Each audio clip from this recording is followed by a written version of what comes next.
Thank you, Mr. Chairman. Ladies and gentlemen, what a magnificent day we have today to celebrate. And what a wonderful, wonderful event to celebrate. First thing I'd like to say is that before I begin, I'd like to remember all of our uniformed soldiers who are in harm's way. May God bless and protect each and every one of them.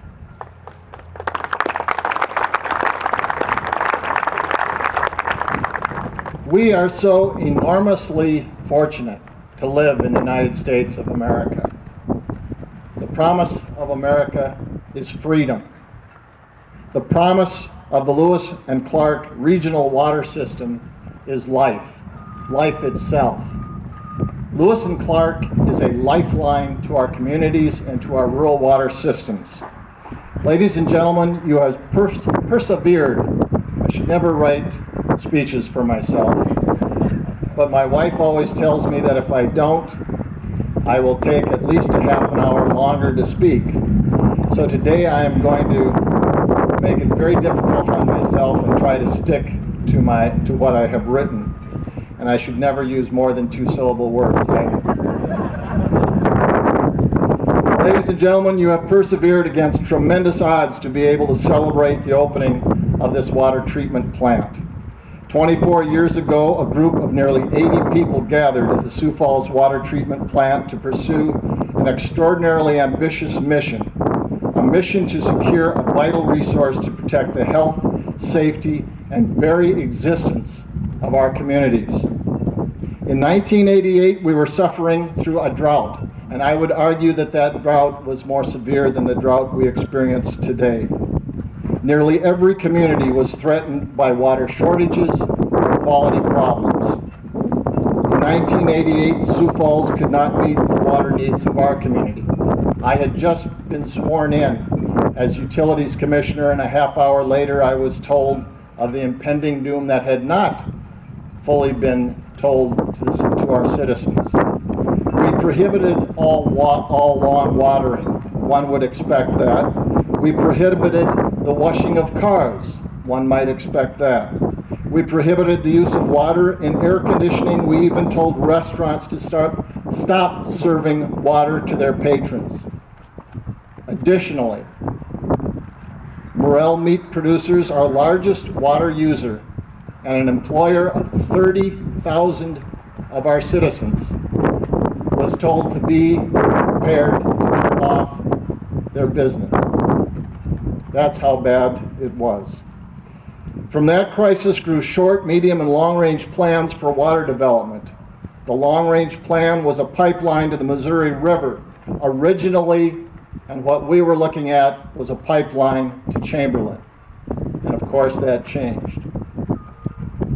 The DNR and Assad Barari helped bring people together at the water treatment plant because the city of Sioux Falls was warring with Lincoln Rural Water and Minnehaha County Rural Water over water rights, of course. So when I took office, we had a few challenges ahead of us. We made our peace. John Buss and I made peace.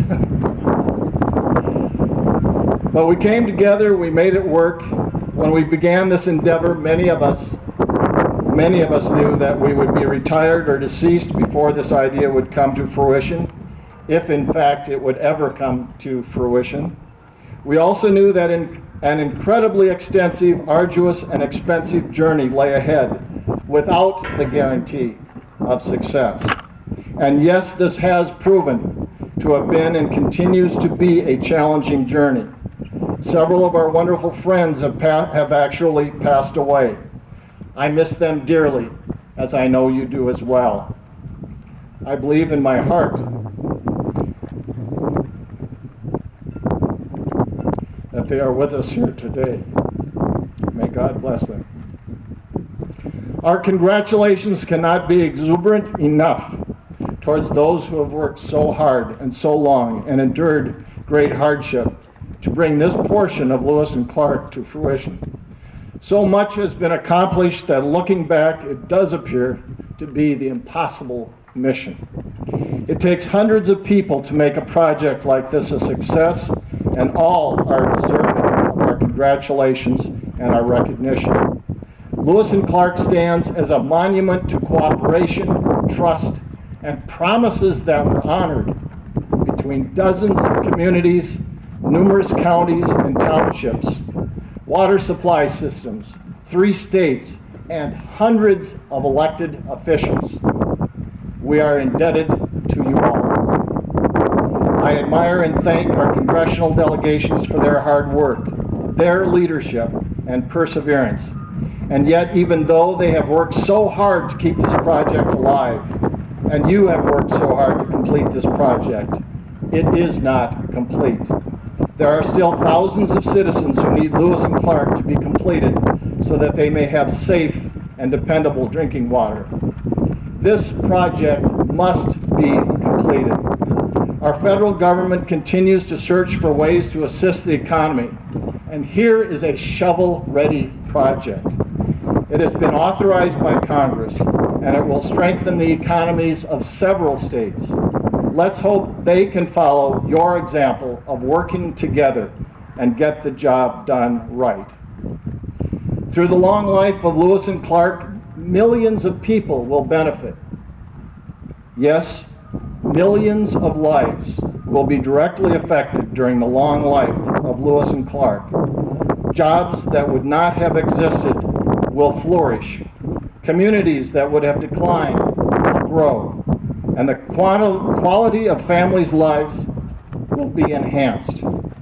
Lewis and Clark is truly a lifeline to our communities.